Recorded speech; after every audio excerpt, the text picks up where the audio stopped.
Good evening and welcome to From Where We Are, stories of news and culture through the lens of Southern California and USC. I'm Jack Waterman. And I'm Hannah Boal-Hodge. We're coming to you live from Studio B in USC's Annenberg Media Center, and it's Thursday, March 2nd, 2023. On today's show, we learn if the back-to-back storms helped ease the California drought. Some may see this increase in precipitation as a light at the end of the drought tunnel. Celebrating literacy and reading at local schools. Coming and reading to these elementary schools today is everything. I mean, they're definitely the future. And a conversation with CNN reporter Caitlin Palance. It's like I loved being around other journalists, but I also loved finding stories. All that and more from Where We Are. After these news headlines. Today, the House Ethics Committee announced an investigation into controversial New York Representative George Santos. The investigation will focus on alleged sexual misconduct against an aide who formerly worked in Santos's office and financial non-disclosures during the 2022 campaign period. And the Oscar goes to... And the Oscar goes to...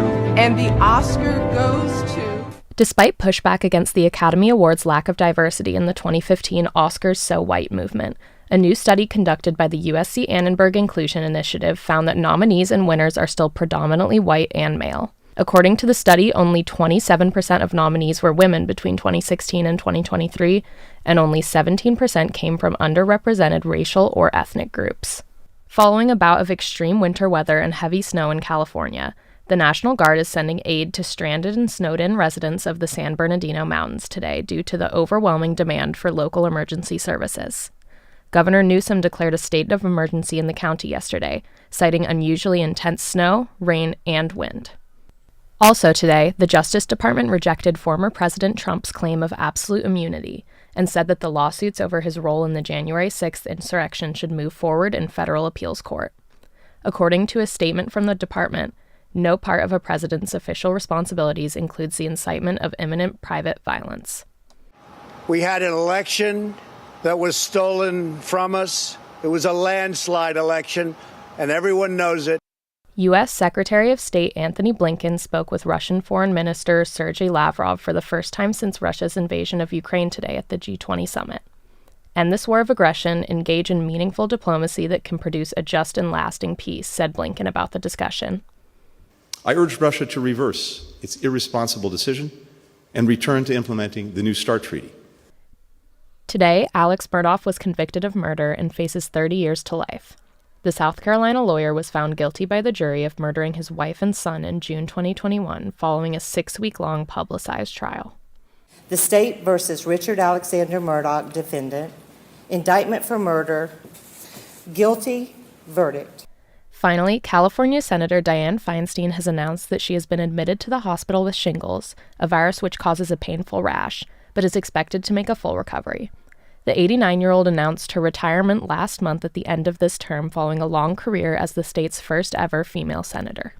Those are just some of the top stories in the news today. From Annenberg Media, I'm Hallie Mecklin.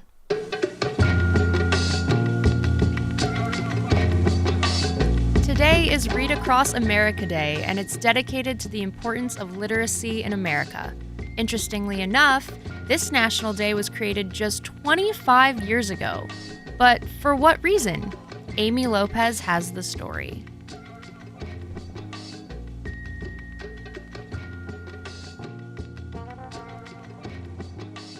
Fostering that love for reading, promoting that love for reading.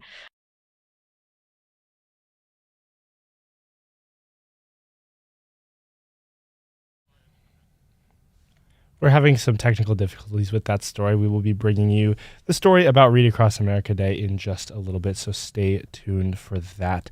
But in the meantime, we would like to talk about how rainstorms have been sweeping the state of California this past week. Areas such as Cucamonga Canyon saw 5 inches of rain, while Mountain High received more than 6 feet of snow. Susan Narenda prepared this report on whether California's drought might be finally over. It is an historic storm that's pounding Southern California right now. Record rain is flooding our streets. Unprecedented snow is still Storms battered California this past week, but this isn't the first time the Golden State has experienced such extreme rainfall early in the calendar year. Some may see this increase in precipitation as a light at the end of the drought tunnel, but USC professor of Earth Sciences Lowell Stott says that we should stay wary. We've been in situations not unlike this before, where we've received a lot of precipitation early on in the water year, and then the latter part of the water year has turned out to be very dry. A water year, in comparison to the calendar year, starts every October 1st. Climate change is a prominent issue, and California continues to experience the heat of it. The snowpack accumulating over the past winter months is bound to melt fast, due to high temperatures during the spring and summer seasons. And unfortunately, much of that precious water will not be available for Californians to use, says Professor Stott. We can't accommodate a really rapid runoff, melt from these high elevations. We just don't have any place to put it, basically, if it all melts fast. Southern California gets much of its water supply from the Colorado River by way of Lake Mead. This conduit is currently in jeopardy. It has been experiencing very low levels of water.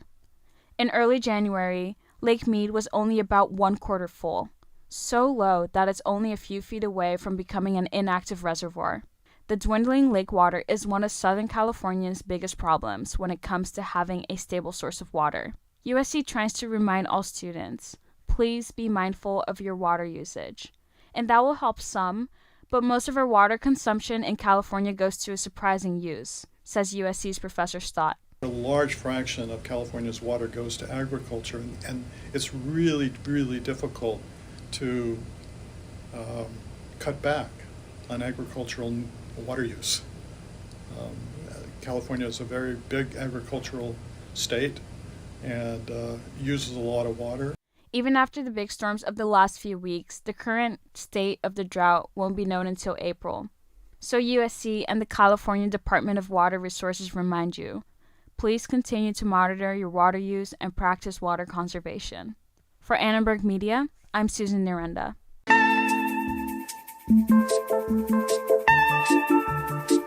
There has finally been a long overdue change in the pharmaceutical industry. As Janai Knox reports, the start of drugs becoming much more reasonably priced for all Americans could be on the horizon. Eli Lilly and Company cut the price of its insulin by 70% and capped out-of-pocket costs at $35. The price reduction for its non-branded insulin is effective May 1st, 2023. Cuts for Humalog, its most commonly prescribed insulin, and Humulin are effective Q4 2023. This price cap is only at participating retail pharmacies for consumers with commercial insurance. Those without insurance can download the Lilly Insulin Value Program Savings Card to receive Lilly insulins for $35 a month. In a press release, CEO and Chair David A. Ricks commented on the company's changes. While the current healthcare system provides access to insulin for most people with diabetes, it still does not provide affordable insulin for everyone, and that needs to change. The aggressive price cuts we're announcing today should make a real difference for Americans living with diabetes. The decisions made today affects diabetics like Nicole Barron, a USC student diagnosed with type 1 diabetes in May 2020. After Barron's diagnosis, she started a podcast called Your Diabetic Bestie to spread awareness about diabetes. After today's announcement, she's shocked. It's crazy that it took this long to come up with this price cap, but just very grateful that we're making steps in the right direction. Barron is insured, however, it's not the case for millions of Americans. Today's cuts make Lilly the lowest list-priced mealtime insulin available. Before today, without insurance, the average cost of traditional insulin was $455 and $249 for mixed insulin. These prices are disproportionate to the cost to manufacture insulin. For those uninsured, this price cap could have a big effect. I would say a vial is supposed to last about a month. And if you drop it, like I did that one time, or you don't have insurance to get you another one, then it's like, okay, what can I do now? You know, it's like your life literally depends on it. And if you don't have it, your body starts to hurt. It physically, it's aching. Over 34 million Americans have diabetes in a nation where healthcare is not a government-granted industry.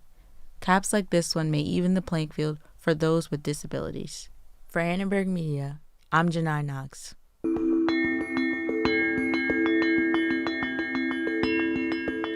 I'm Jack Waterman. We're glad you're with us for From Where We Are. And I'm Hannah Abou-El-Hajj. It's 10 minutes past the hour. Up next, celebrating reading at local schools. And we spoke to CNN reporter Caitlin Palance. Stay tuned. As promised, we're back with our story about Read Across America Day to take a look at why this holiday was made just 25 years ago. Amy Lopez has the story. Why do you think today, March 2nd, is Read Across America Day? The cat in the hat is about to appear. He's whizzing over to whisk you away. That's the intro for Cat in the Hat, a cartoon based off the story by Dr. Seuss, the great children's book author. And today, March 2nd, is his birthday. That's why the National Education Association chose this day to mark Read Across America Day. Oh, rockin' my soul, he sang along. Alvin was going to miss the music and rejoicing at True Vine Baptist Church. At 32nd Street School in LA, the kids are gathered around to listen to Rosario McCoy. He's a well-known choreographer who's worked with Outkast and Usher, but those fancy gigs don't satisfy McCoy the way ushering in the future does. Coming and reading to these elementary schools today is everything. I mean, they're definitely the future. It actually wakes me up and brings me back to a time when reading was something that I really enjoyed doing. So it was great. It was a great opportunity for me, and I got, I think, even more out of it than they did. Days later, Alvin rode a creaky locomotive headed west. He and Lula were going to try life in... We're celebrating reading. It's the celebration of reading. Carolina Lima is the assistant principal at 32nd Street School. She works hard to instill in these kids a passion for reading, especially in times when kids can be so distracted by the internet and social media. Fostering that love for reading, promoting that love for reading. Certainly we do that year round, but we really highlight it during this week. Read Across America Day, or week, or month. It's all good.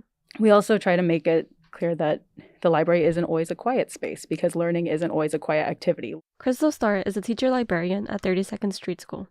She is not one of those, shh, this is a library librarians. Starr says that's not how kids today read. See, learning happens out loud sometimes.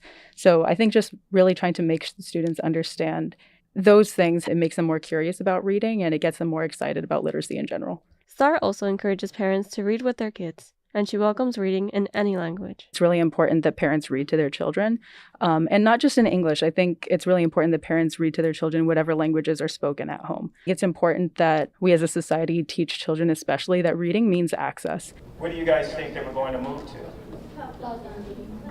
You guys read the book? That's pretty good. Who said Los Angeles? Rosario McCoy is finishing up the story he's reading to the kids. He has given them access. The beauty of reading is something that you can get lost in and take you places that you may not ever get to travel to, or people's experiences in life that really will help you. And when you take that time out to just read for yourself, I just think that the knowledge that comes from it is priceless. No matter what age, all of us can learn a thing or two from reading. There it is. So he's moving to Los Angeles, California. For Annenberg Media, I'm Amy Lopez. So let's keep moving. Let's keep on.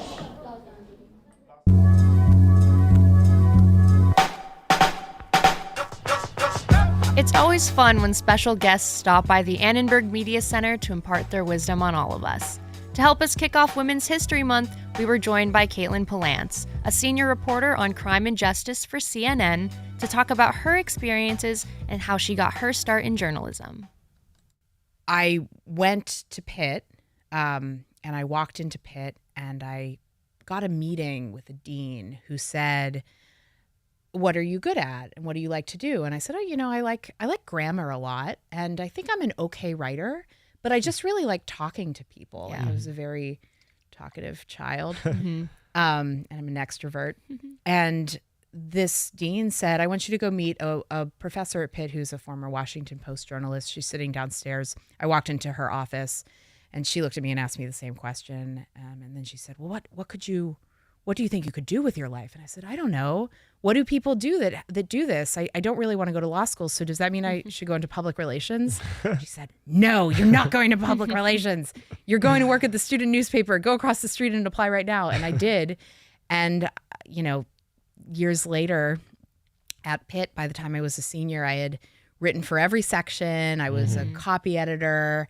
I became the editor of the paper, and I just never wanted to leave that newsroom. Yeah. I thought it was the most like vibrant, cool, like wonderful way to spend your time around other journalists. Like I loved being around other journalists, but I also loved like finding stories, just like history, like things about history on campus, things about interesting people, meeting people you would never know, meeting staff at the university that are unseen. I wrote a lot about, in Pittsburgh, there's a lot that goes on with unions. It's a big story in all kinds of media across Pittsburgh perennially.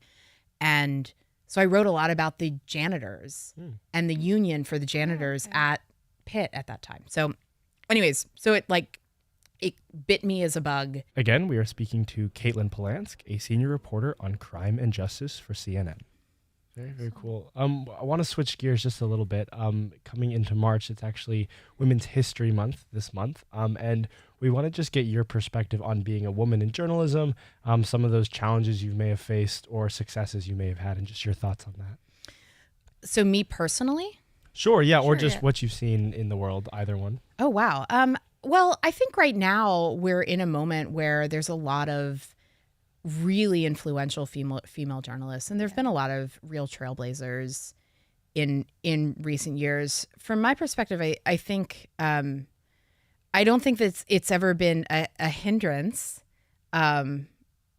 being a woman in journalism. I do think that at times you work differently than men. I mean, I cover the legal industry, so a lot of the people that I talk to are in a very male-dominated profession. And so, and I have noticed at times that, when you're covering sources, women who are lawyers often respond to reporters somewhat differently than men, especially because in the legal industry, men tend to run a lot of the firms. That's changing in recent years. I mean, if you look at the historical statistics, it's not been very equitable of an industry, but it has been changing. And I don't know if I think one of the things I've been really lucky with is that I think it might be every newsroom I've been in, the top leaders are women, and I think women tend to want to mentor other women in the profession too, which is why I find myself here at USC. Do you have any advice for maybe female journalists or female student journalists who are trying to look for ways to either break into the industry or leave their mark in the industry? Yeah, I think my best advice is just like do what, I think I said this before, but do what you love. Like if you really love it and you're going to keep doing it, find ways to practice it and get better, and things will follow. I think one of the things that happens in media is people very early on decide what they ultimately want to do, and they think they know how to get there. And they say you are in media and you say I want to be like the next Terry Gross or whatever. I want to host All Things Considered, right, on radio. You might think that what that trajectory should look like for you, that you need to do an internship at NPR, or you need to follow certain things. That actually probably isn't. You might not actually be the best judge of that. Right. And it's more dependent upon what you're putting into it. Like, are you doing the things that you really love? And that's all we have time for on today's From Where We Are. Spencer Klein, Jeffrey Lee, Daishalyn Satcher, and Ethan Huang produced today's show. We had help today from Jack Hallinan, MJ Newsom, Taryn Snyder, and Matt Chen. Derek Renfro composed our theme music, and Matt Chen runs our soundboard. Our live stream manager is Vanessa Wong. I'm Jack Waterman. And I'm Hannah Boal-Hodge. We hope you'll join us again for From Where We Are. Are you reading anything good these days? Ooh, watching a lot of TV, not doing much reading besides for class. What about you? Reading a good book called Start With Why. Very introspective. I'll check it out and come back. See you guys later. Bye.